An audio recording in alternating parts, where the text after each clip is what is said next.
When we're little, we learn quickly to avoid the hot stove, hold our mama's hand, and not run into traffic. We're taught to look both ways and to say please and thank you. We are trained on how to handle life. And because pain is part of life, we learn to develop defense mechanisms. When some animals get frightened, they get really small and ball up really tight. I think of one of those roly-poly bugs I used to catch when I was a little girl.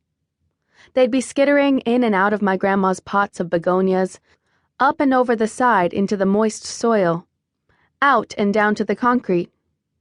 One little tap, and they'd clench up as hard as a fist. Their protection was the hard exterior, keeping the soft stuff safe from the outside world. Other animals, in response to fear, try to make themselves as large and loud as possible. This masks how they are really feeling: inferior, nervous, and threatened. They get really big to distract the world from seeing how very small they really are. Think of a pufferfish.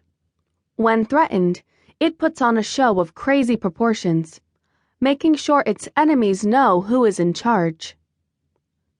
Do you remember a moment in your life that made you want to tuck your legs up under you and disappear? Or did you get loud, making sure other people knew not to mess with you?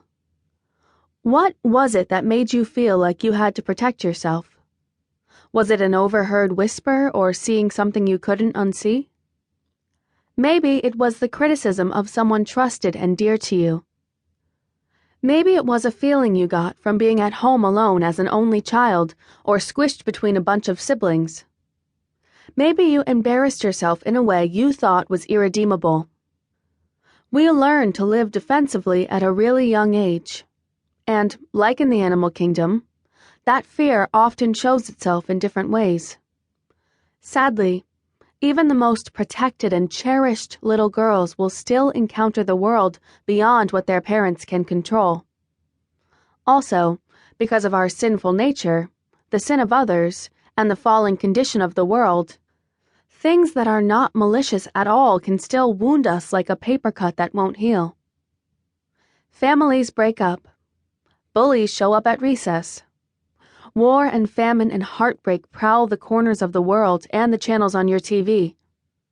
We mess up and make poor decisions. We fall short of expectations or we hurt the people we love. The world is an unpredictable place if nothing else. So we learn to live defensively within this broken world. We begin to act in a way we believe protects us. Our environment and God-given personalities play into our defenses, and it's all tinged with the brokenness that cloaks the fallen earth. Some of us learn to not rock the boat and not step on toes. Others of us rail against expectations and rebel at every turn. Most of us at some point hold on to unforgiveness and shame, and we hide or deflect rather than endure an uncomfortable healing. This is the way of a woman who has grown to love the comfort afforded her by her own defense mechanisms. I know this firsthand. It is only through a daily yielding to the safety I find in my Father's world that I am able to open up, unclench my fists, and lay down my defenses.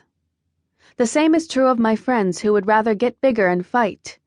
They must yield their desire to get bigger than their fears.